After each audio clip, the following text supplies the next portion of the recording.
Hello, hello, and welcome to another very overdue BookTube video because I'm always so busy on my freaking main channel, which is Nightmare Bliss, Nitemarebliss. It is linked below. That's my main channel. I am going all out this year and doing multiple channels. I'm going to be doing lots of stuff. I'm actually loving recording. This is my first full year with my studio. I don't want to waste it. So we're going to record a lot of stuff. I got lots of things to share with you guys. So let's get into something special because today is World Goth Day. And if you're not a goth, it's all right. Everyone is welcome here.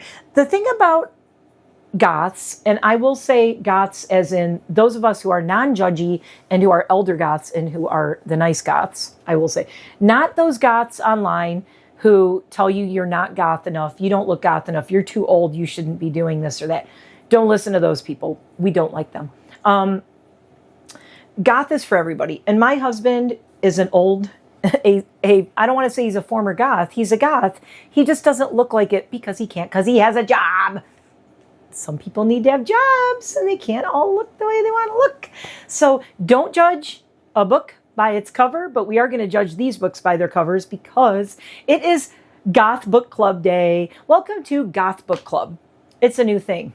I just made it up right now. I swear I didn't plan it. It's Goth Book Club. Okay, I have one. Oh my God, this one, I can't lift this one.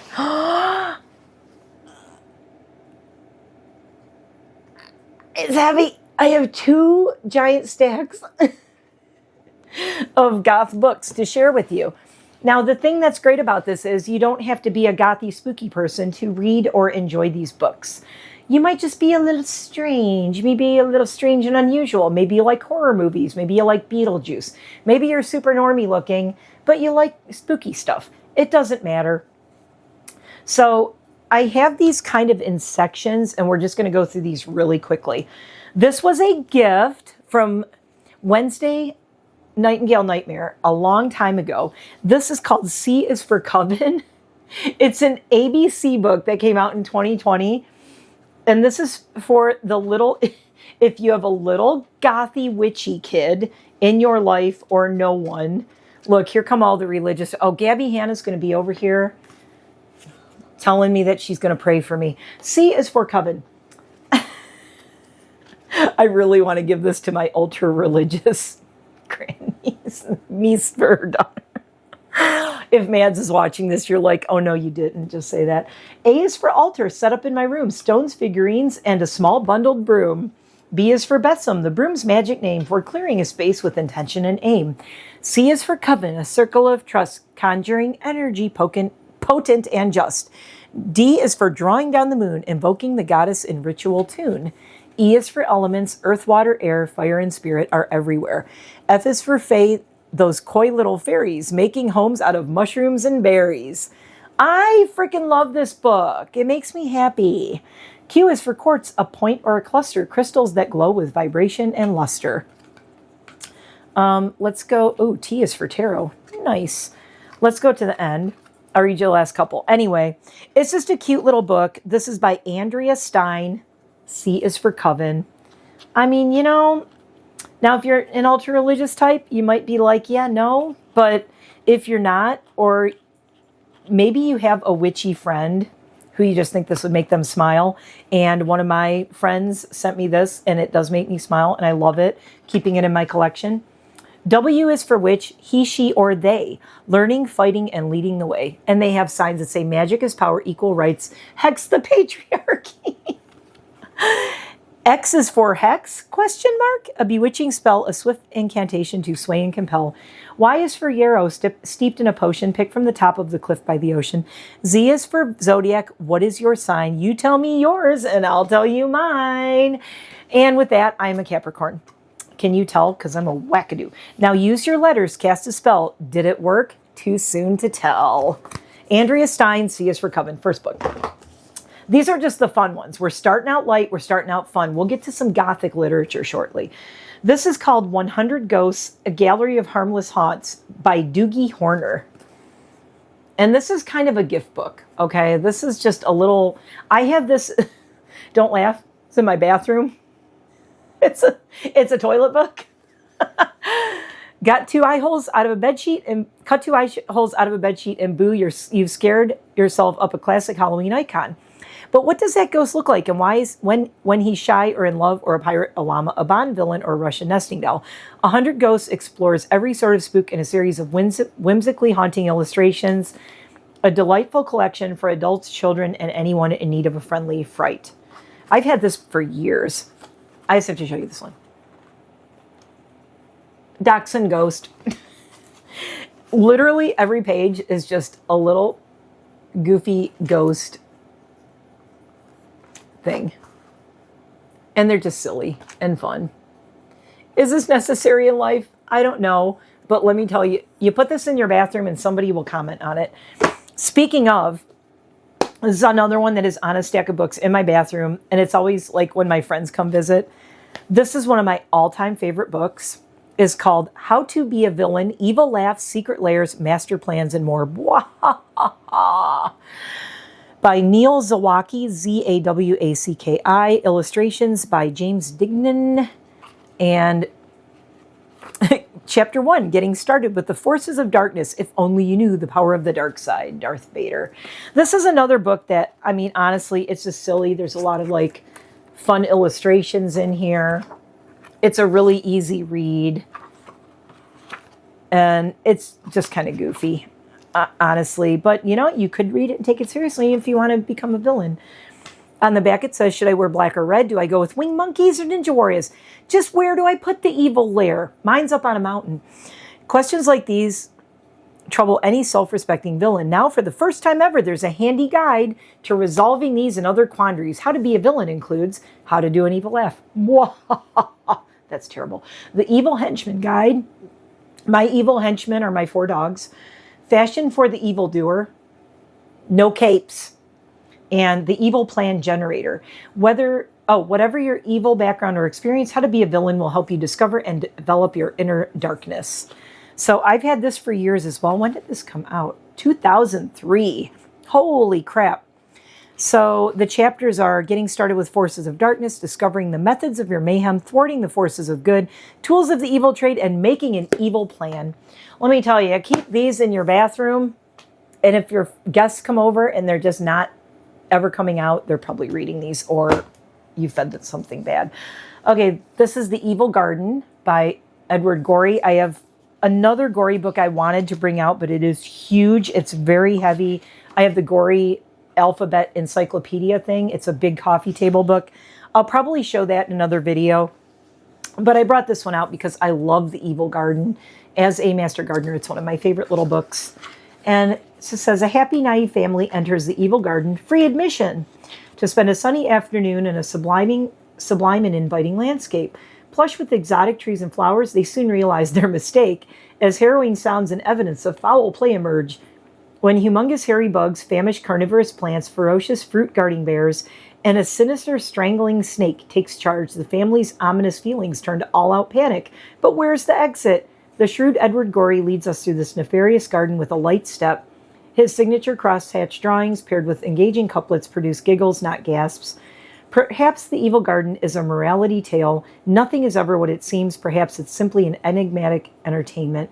Whatever the interpretation, it's a prime example of the iconic storytelling genius that is Edward Gorey.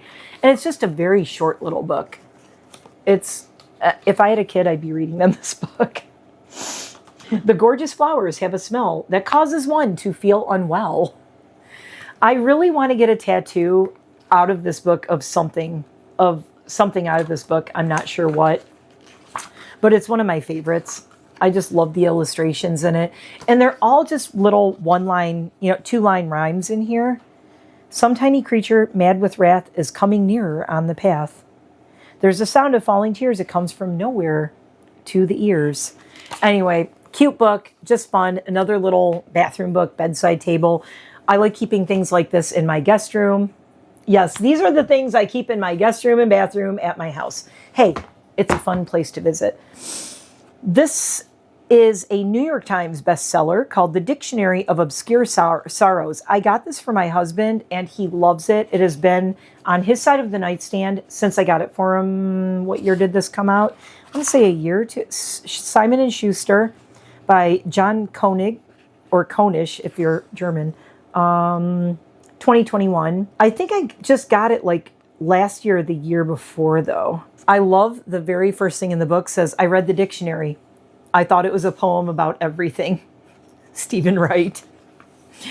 About this book, The Dictionary of Obscure Sorrows is a compendium of new words for emotions. Its mission is to shine a light on the fundamental strangeness of being a human being, all the aches, demons, vibes, joys, and urges that are humming in the background of everyday life. So basically what this is it's almost like a dictionary. And it's called The Dictionary of Obscure Sorrows. And they're all really interesting words and definitions of just strange words that you maybe never heard of before. Canopsia, the atmosphere of a place that is usually bustling with people, but is now abandoned and quiet. Notice tollens, I know that one. The feeling that the plot of your life doesn't make sense to you anymore. Michaela has some notice tollens.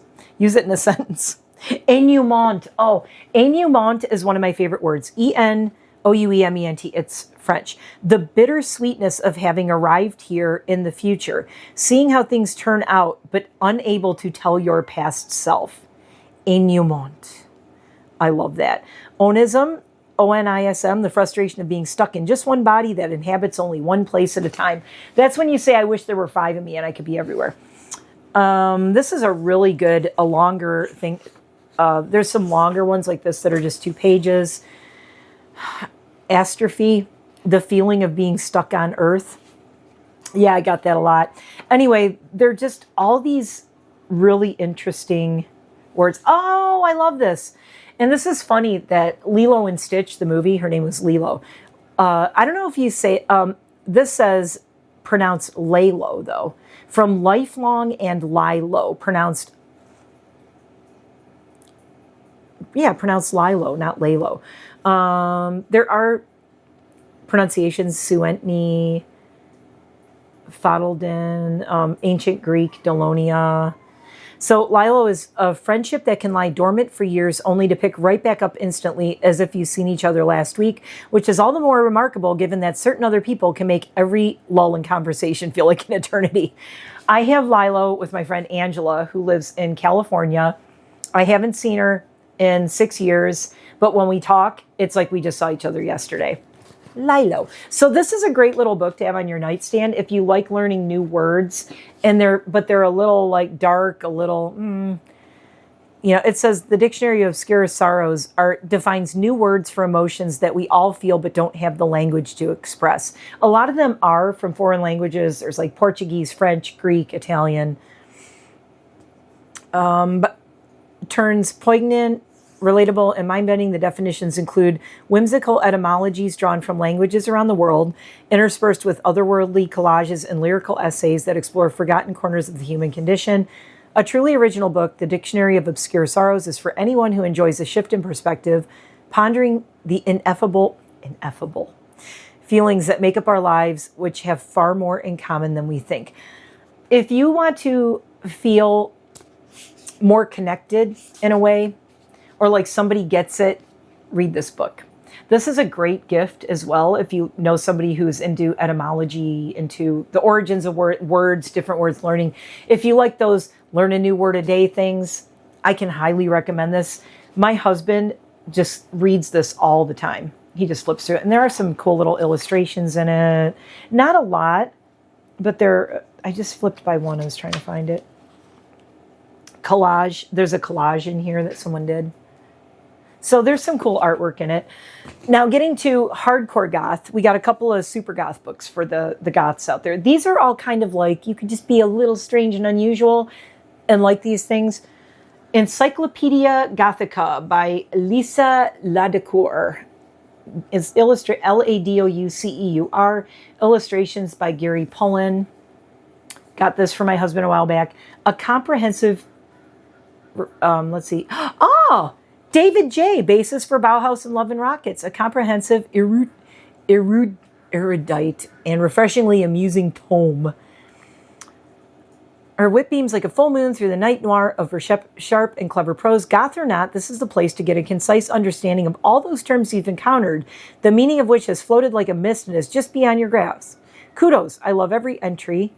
Nancy Kilpatrick, author of the Goth Bible. So yeah. Oh, Tish and Snooky. Encyclopedia Gothica is the grand guide to all things goth, written with wit and whimsy. We're honored to be included. Tish and Snooky of Manic Panic Empire. So all it is literally a dictionary of everything goth. My favorite. Oh, look what I turned to. Blixa Bargeld, German singer and musician, née Hans Christian Emmerlich, born January 12th, 1959. He was born, Blixa was born exactly 10 years and 2 days before me. Co-founded seminal industrial noise group Einstürzende Neubauten in 1980. From 1983 to 2003, member of Nick Cave's band The Bad Seeds. Says he's not goth. He's German. Of course he's going to say he's not goth. But ample photographic evidence of him in leather pants, back-combed hair, and funeral suits crumpled like he just crawled out of a coffin proves otherwise. Clive Barker's in here. Bad Seeds, see Nick Cave. The Banshees, see Susie in the Bad Cage. Theta Barra, Elizabeth Bathory. Bat Conservation International is in here, which I love because I follow them and I donate to them, and I'm a big fan. Goth Juice. Dr. Avalanche. Drummer for Sisters of Mercy. If you know, you know. Not really a drummer. Dog Collar, Dr. Martens. Anyway, you can just go through. It's fun. It's a fun book. Mall Goth. M. The first one is Mall Goth. A goth teenager who hangs out in malls, usually those containing a hot topic. A derogatory term for young people who make a big deal out of dressing up goth but don't know much, if anything, about the music or subculture and thus come off as posers. Used more by non-goths who with a grudge than goths themselves. I have called people mall goths, but in a joking way, in a loving way, in a teasing way. I would never call someone a mall goth or a poser unless they truly, truly deserved it. And there are a few of those in the world. But anyway, Encyclopedia Gothica, ECW Press. Her name is spelled Lisaladouceur, and it's .com. But I got this book a long time ago as well. When did I get this? This came out in 2011. I love the first entry is Black Planet, Black World, the Sisters of Mercy. And so it is told. I've reviewed this. I showed this on my main channel.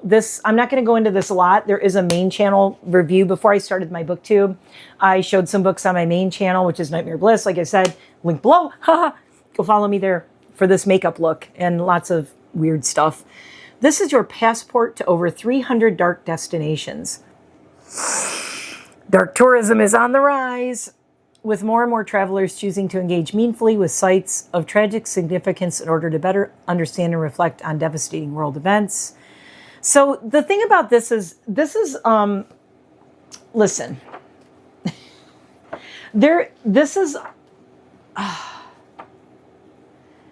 it's a tricky book. I have mixed feelings. It gives me mixed feelings. I like this book, Dark Tourism. If it's done right, I really like it. But like, okay, so it goes by section. Here's Central Europe. It goes by world areas. There's a memoriam for the Nuremberg trials. There are a lot of places in here. Museum of the Second World War, Vienna. Then there's Sarajevo, Albania, Estonia, KGB Museum, the Chernobyl Museum. A lot of the places in here are very dark it's not like, let's be spooky and cool and go visit all these World War II Holocaust sites. Like, that's creepy. Don't be that person. That's weird. But I mean, it's why are you doing it? If you're going to do dark tourism, you really need to know, like, why are you doing this? Are you being like just morbid and bizarro about it? Or for me, the dark tourism thing is we need to learn from the past so we are not doomed to repeat it in the future. And I do believe the future is starting to become now. So maybe people should pay more attention to this stuff. Anyway, Atlas of Darkness, Dark Destinations. If you know somebody spooky, maybe they don't like to travel like me. but you like to learn about these things. And there are things in here I like just reading. Like Aberfan is in here. If you don't know about Aberfan, it's a disaster site in South Wales. And it was the site of the deadliest disaster on British soil in the 20th century. It's October 21st, 1966. A landslide engulfed parts of the village, in part a junior school at 9:15 a.m. They just started the lessons. 5 teachers and 109 school children perished, plus another 30 children and adults in surrounding buildings. But it wasn't a natural disaster. It was basically, the blame was on the National Coal Board. It was a whole thing. If you watch The Crown, there was an episode called Aberfan on Netflix on the show The Crown. There was and it was really well done. If you want to read about Aberfan, to me, it's so meaningful because, like I said, it's like you learn something from it. Learn from history. It was a corporate greed mistake that all these children's lives gone in a blink. Just gone because of corporate greed. So things like that, I think it's important to learn and know and remember. Like, don't just be a weird creeper and then go, ooh, lots of people died here. Ooh, let's go look for ghosts. That's weird. Don't be that weirdo. Be a weirdo, but not that weirdo. This is one of my prized possessions. This is The Melancholy Death of Oyster Boy and Other Stories by Tim Burton. And because I'm an old goth and I've been around forever, this is a first edition. I have the first edition of it from 1997. I bought it right when it came out. And it's really interesting because in the front it says also by Tim Burton, Nightmare Before Christmas. And that's all that's listed. Then it says for Lisa Marie, because he was still married to Lisa Marie at the time. Ooh. So we love The Girl Who Just Stares. We used to call one of our dogs the girl who just stares. We love that one. Staring girl. I once knew a girl who would just stand there and stare at anyone or anything. She seemed not to care. I'm just reading you this because it's my favorite. She'd stare at the ground. She'd stare at the sky. She'd stare at you for hours, and you'd never know why. But after winning the local staring contest, she finally gave her eyes a well-deserved rest. That's the last picture. So Tim Burton illustrated this, and they're all his goofy little poems. Oh, our other favorite. I always wanted to get a tattoo of him. Roy the Toxic Boy. I so want a tattoo of Roy the Toxic Boy. He's so cute. To those of us who knew him, his friends, we called him Roy. To others, he was known as that horrible toxic boy. He loved ammonia and asbestos and lots of cigarette smoke. When he breathed in for air, what he breathed in for air would make most people choke. He is so cute. One day for fresh air, they put him in the garden. His face went deathly pale and his body began to harden. Anyway, I think you can still get this, but I got it when it first came out in 1997. I have not lost it in all of my multiple moves around. I've moved like 3 or 4 times. I've never lost this, and it's in mint condition. I take really good care of this. One of my favorites. Okay, moving on to You're Not Goth, but You Like Gardening. I've got 2 books for you. This is my favorite currently. It's called Moon Garden, A Guide to Creating an Evening Oasis.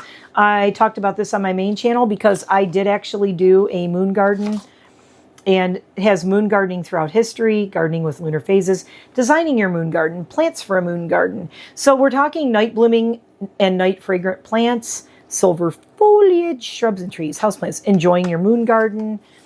And the reason I like moon gardens is because they help night pollinators. There's some really gorgeous illustrations in here. If your planter doesn't have a drainage hole, there's lots of just cool little pages and things. So I like it because it's actually got in the back lots of details about the plants, about the growing type, sun, height, width, use, names. It has all the Pothos Snow Queen. It's a vine. So there's Stromanthe Triostar, Stromanthe sanguinea. So it goes, we're in moth orchids. So there's a houseplant section, there's outdoor plants. So I love this. Moon gardens are gardens that come alive at night with plants that reflect moonlight, attract nocturnal pollinators, and release fragrance after sundown. The coolest thing about moon gardens and why I love them, the flowers that bloom in moon gardens, I don't know if you know this, if you're not a gardener, you might not know this. They're way, way, way more fragrant than daytime blooming flowers because they have to be, because the things that find them are using the scent and not the look of them. They are white, so they're easier to spot. But the moths and the pollinators that are going to the moon garden, they're going by scent. So if you like super, super fragrant gardens, you may want to look into this book and moon gardening. That's why I kind of got into it, is I just love the fragrance. My favorite thing is I posted on my Instagram, I planted moonflowers last year. I have them again this year. They bloom at night. You have to come out at like between 10 and midnight, and that's when the flowers open. They're like this big. They're as big as my face. I took pictures of me with them next to my face. They smell so good. Absolutely love them. So highly recommend this. I believe I got this on Amazon too. Moon Garden by Jarema Osofsky. Jaremaosofsky. Great book. Here's one for the witchy people out there. This is a favorite book of garden-loving witches everywhere, now updated. It's Garden Witchery, Magic from the Ground Up, 10th Anniversary Edition.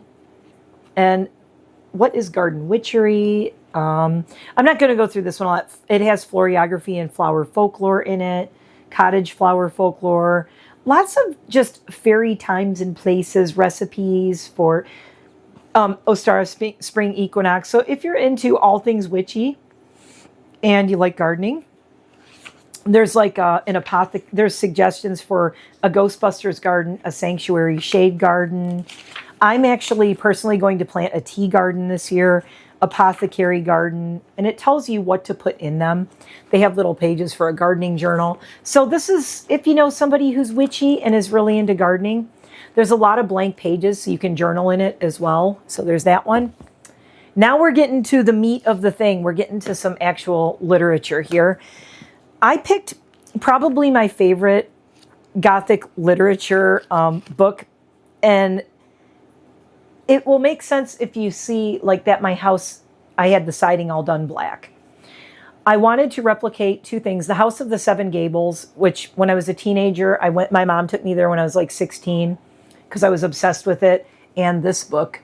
And I was crazy about this man right here, Nathaniel Hawthorne, House of the Seven Gables by Nathaniel Hawthorne. If you have not read it, read it. If you have read it before, reread it. It's a great book. I just love it. I bought this at the used bookstore in town, and I think it was only like $2 or $3 for this book or something. You can get, the nice thing is you can get really cheap copies of it, or sometimes you can even find them free places, but it's a classic, and it will always be a classic. If you went to school, you probably had to read this, but I'm just going to read you the back really quickly. In a sleepy little New England village stands a dark, weather-beaten, many-gabled house. I did go and visit, why did I say Salem? I'm mixing it up with Salem Witch House. So there's the House of the Seven Gables and Salem Witch House. Both black houses, two separate things. Called this House of the Seven Gables because it has the seven gables, the points. And duh. Was that stupid to say? Of course it does. But you can do tours of it. And my mom took me there because I was obsessed with this book. I wrote book reports on it. And I went there and I did the tour. And the tour of the House of the Seven Gables is really fun. If you've never done it, if you're a history person and you like things like that, and the architecture is beautiful. The brooding mansion is haunted by a centuries-old curse that casts a shadow of ancestral sin upon the last four members of the distinctive old Pynchon family. Mysterious deaths threaten the living. Musty documents nestle behind hidden panels carrying the secret of the family's salvation or its downfall. Hawthorne called the House of the Seven Gables a romance and freely bestowed it with many fascinating Gothic touches. A brilliant intertwining of the popular, the symbolic, and the historical, the novel is a powerful exploration of personal and national guilt, a work that Henry James declared the closest we are likely to have the great American novel. This is a classic. If you're a goth and you haven't read The House of the Seven Gables, what are you doing with your life? Read it. And if you are a goth, you've probably read this book. This is Goth: A History by Lowell Tolhurst from The Cure. And following his memoir Cured, a fascinating deep dive into the romanticism of goth music, a misunderstood genre and culture by co-founder of The Cure, Lowell Tolhurst. So this is...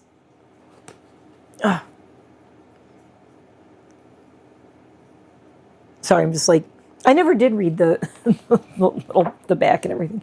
Oh my God, there's some great pictures in here.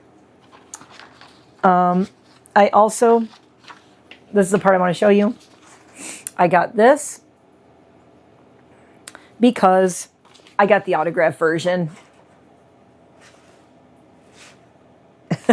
So yes, I do have Lal Tolhurst's signed edition, and it's Premier Collectibles, and it's a certificate of authenticity. And I know anybody can print those, but yeah, I did actually get this when the book was released. Before it came out, I signed up to get a first edition sign.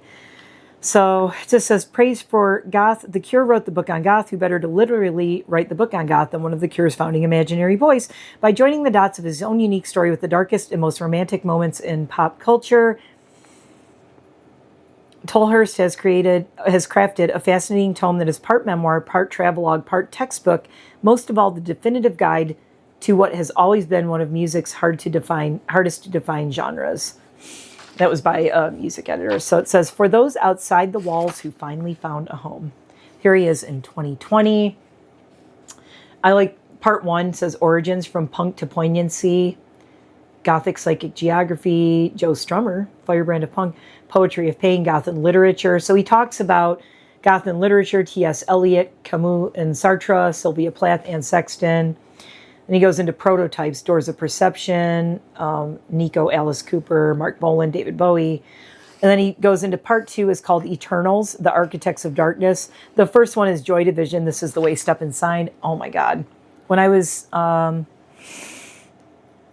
17, I discovered, 16, 17, I discovered Joy Division. Oh my God. I listened to so much Joy Division.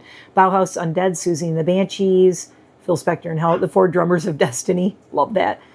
And then Legion is part 3, Spiritual Alchemist, Cocteau Twins, Wire, Sisters of Mercy, Mission, Damned, and also The Trees, All About Eve. And then chapter 6 is Infinity's Window, The Bat Cave and Beyond, Depeche Mode, Death Rock, California, We Are Many, Nine Inch Nails, Dread Majesty. So anyway, he just goes through the whole thing. The last chapter is, or the last chapter 8 of part 3, Legion, Before and After Goth, Visually Gothic, Elder Goths in Fashion, one of my favorite parts, Why Goth Matters. So this is a great book. If you have a goth in your life, great gift. If you are a goth, great gift for yourself. This is a silly one. It should have gone in my... I was really kind of like, where do I put this? Because you'll see why. And I also was going to put The Scarlet Letter in here. That was my other favorite book when I was a teenage... When I was a teenage goth. That's going to be my memoir. I was a teenage goth. I was going to put this with my bathroom silly books, but it's the Addams Family Wednesdays Library. Delightfully dark quotes and gothic tales from one grim girl.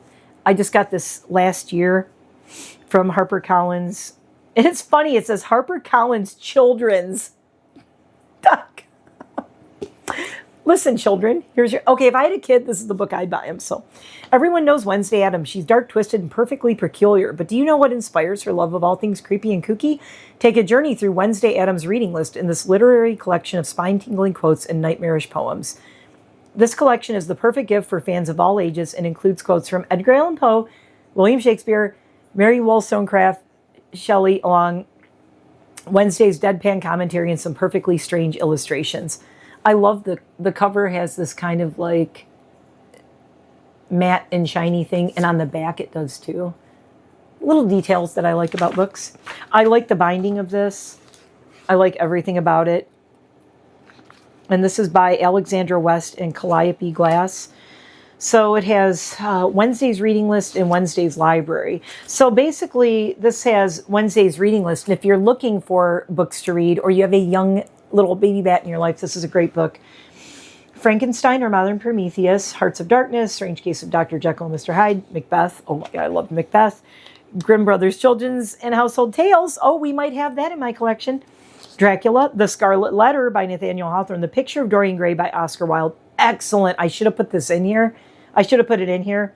Wuthering Heights by Emily Bronte, Divine Comedy, Legend of Sleepy Hollow, Lady Miserable. Anyway, it goes on, and there's all these things. So then the entire poem of The Raven is in here. It's like the first one. And there's great little illustrations. And then at the end of the Raven poem, it says, "The Raven reminds me of the games I play with Pugsley." So it's a cool book, but there's a lot of quotes. Okay, there's things like this. It's just a quote. But if you like books with quotes in them, or just to read something before you go to bed, this is my happy reading before I go to bed. "She had an evil face smoothed by hypocrisy, but her manners were excellent." Robert Louis Stevenson, The Strange Case of Dr. Jekyll and Mr. Hyde. Then it says, "Every time I read this, I think of my mother." That's Wednesday's quote. And then there's also, in the back, there are an appendix to learn more about Wednesday's favorite books. Turn the page at your own peril. And then it has like Frankenstein. It has a summary of all the books that are her favorite books in the back. So this is a great book if you are just getting into Gothic literature or spooky literature or anything like that. It's all the classics, though. There's not a lot of modern goth in here. These are the classics, children. These are the things you need to know. Speaking of, hey, we're kind of in stories and things now. This is Tales of Terror and Detection by Edgar Allan Poe. This is a thrift edition. So these are great because this was $3. You don't have to spend a lot on your books. These are Dover thrift editions, and this is just some like stories from Edgar Allan Poe.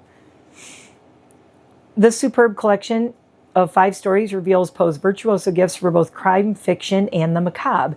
2 of his most famous tales, The Mystery of Marie Roget and The Purloined Letter, recount the exploits of C. Auguste Dupin, the first important fictional detective. William Wilson is a chilling tale of crime and evil. The 2 remaining stories, MS Found in a Bottle and The Oblong Box, subtly but relentlessly convey a sense of unease, then dread, then outright terror. This is from 1995, replication of stories from standard sources. So this is also a good little gothy gift, or for yourself, $3. Look for these little Dover thrift editions if you can find them. I found this at my local bookstore, and I grabbed it because I'm like, that's, again, fun stuff, fun light reading before I go to bed. But they're just little short stories, so you don't have to feel like you're reading a whole novel. Speaking of a couple of modern ones, these 2. A collection of cautionary tales from the fairy Gothmother, Jennifer Preston Chushkoff, aka the fairy Gothmother. Halloween isn't just on Halloween, if you know what I mean. It's a collection of cautionary tales. Come closer, my pretty. Within these pages, a feast of delights awaits the brave and curious. The fairy Gothmother presents her spooky collection of stories, poems, and games. Learn to play the Halloween hunt, make a bad dream box to banish nightmares, or snuggle under the covers and read what happens to unlucky children and little Lucy Poppletread and late bloomers. Hear the creaking door of a haunted house? She's inviting you inside. Come in if you dare. I like this one because I love the illustrations. And I love that it's also got poetry in it. They're easy reads. They're just things that are really quick to read if you just want to read something, just to read something. Or if you want to freak out little kids, you can read them The Nightmare Man. If you like to scare small children as much as I do. Then How to Play the Halloween Hunt. It's a good read. And then there's also in the back, hold on, let me get to it. Illustrator biographies in the back, which I think is great. There are illustrators in this. This is not AI freaking illustration, so good for them. We want to do things like this. So this is a great book. It's little, it's small. This is also a nice little gift if you want to get someone something spooky. Maybe a Halloween gift. If you do a Boo Basket, you know, whatever. Boo Basket is just like an everyday gift for me. But if you want to do something like this in there, that's cool. This is another collection. This is a collection of horror stories and art by women. Great, great, great book. And it's very simple. It's not an expensive, fancy, big publisher book. It's Source Point Press. Individual stories are copyrighted to their individual authors, printed in the USA. Interior layout by Laurie Michelle. This book is dedicated to those of you up too late or up too early creating. Café Macabre, a collection of stories and art by women. I love this book. This was actually a gift to me as well. And there are just tons of short stories in here. The House Awoke. I'm trying to find, let's see. And there's the artwork is not like all the same.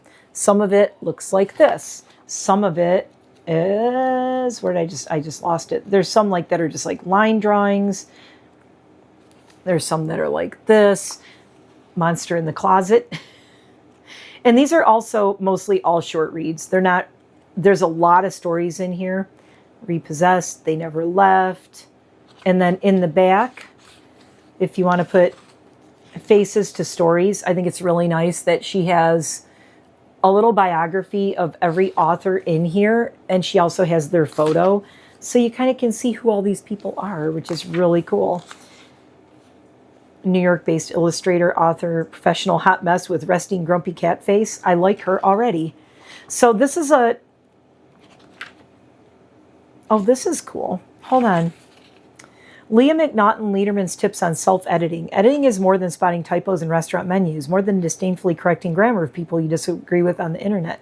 So she does talk about, there's like a little blurb on editing in the back, which I think is really helpful too. If you want to write short stories, don't be boring is one of the things in here. Kill your babies, not my line. If you don't know what kill your babies means, you might not be a writer or you might not read about writers, but it's also called kill your darlings. That's another way of saying it. So it says 11 writers, 12 artists, all women. The result is horrific bliss. Highly recommend this. A mouthfeel for terror, desperation, loneliness, and isolation. These women are all writers and artists. They are mothers, teachers, bartenders, heroes, students, each with their own pain, their own fears. The collection of these voices creates a white noise of background murmurs like you'd hear in a cafe or at a really great party. The dinner conversation of the damned. These stories stay with you. These images will haunt you. Welcome to Cafe Macabre. And Wednesday Nightingale Nightmare sent me this as well, and I love this book. And the last one, last but not least, definitely not least, and I got this at our local bookstore, and it was only $6.25. And it was gifted to someone in 1984. Hausmärchen, Fairy Tales for the Household. It is the complete Brothers Grimm fairy tales, illustrated. Avenel Books, New York. This is copyright 1981. So this is a 1981 edition. And this is all of the Grimm's fairy tales. And before Disney got a hold of them and made them all cutesy. So these are dark. They're spooky. If you read Rumpelstiltskin, good luck sleeping at night. And again, a lot of really short little stories. And these guys were German and they were scary and they liked to scare people. And yeah, it's great. If you're not familiar with the Brothers Grimm, again, did you go to school? Who are you? But sometimes I don't know, I'll like assume that people know things. Like you do know that all these American fairy tales, they were kind of like thieved from the Brothers Grimm and they made them more palatable and nicer and less scary. Like, I don't know. So if you want to read the real thing, get the complete Brothers Grimm before they tried to make it nice. Like Hansel and Gretel. But I grew up with all these stories. And Snow White and the Seven Dwarfs. Oh my goodness gracious. Yeah. Ooh. Snow White and the Seven Dwarfs is... It's a journey. It's a journey. Can I read you I'm not going to ruin it. The last line. Her rage and terror were so great that she stood still and could not move for some minutes. At last she went into the ballroom, but the slippers she wore were to her as iron bands full of coals of fire in which she was obliged to dance. And so in the red glowing shoes, she continued to dance until she fell dead on the floor. A sad example of envy and jealousy. Happy ending. Not. So yeah, read Grimm if you want the spookiest shit. Yeah. If you're sick of the happy ending kind of little dee-dee-dee and they lived happily ever after, get you the original Grimm's fairy tales. And again, $6.25 at my local used bookstore. I love going to used bookstores to find classics like this. And this also has the original plates in it of the artwork, which is also really cool. That's why I wanted this one. And that was my collection of books for World Goth Day. Maybe you found something that you've never seen. Maybe you found something you want to read. Maybe I reminded you, hey, I wanted to get Goth a history and I didn't. Or you're looking for a classic to reread. May I suggest The Scarlet Letter, so timely right now, or House of the Seven Gables. Poe is always a good one. I know there's a zillion authors that I left out. That's why I tried to include some things like the Wednesday one that has other stories in it. That's where you can go from here. These are just some in my collection. This isn't even all of them, but these are some of my favorites, and some of them I've had for years. Some I've just bought in the last few years. Thanks for watching. Don't forget to like and subscribe. Let me know if there are any of these that you would like me to do like an actual review on and discuss. I don't know if you want me to, if you want me to review them. Some of them I can't really review, like the poetry ones and such. We can do a full review of Goth: A History by Lowell Talhurst. Does anybody review the Grimm's Fairy Tales? I mean, most of these books, I could review House of the Seven Gables, even though 500,000 people have already done that. But I think the one I would review the most is this one. Let me know what you think. And I will see you in the next one. Please like and subscribe. Just trying to build this channel up a little bit. But I'm not going to upload on here a lot. I said that from the beginning. This is just a place to share some of the books I like. And if you want to see my makeup content, that's over on my main channel. I am doing some new channel things. I am expanding my channels. I'm adding more content in different places.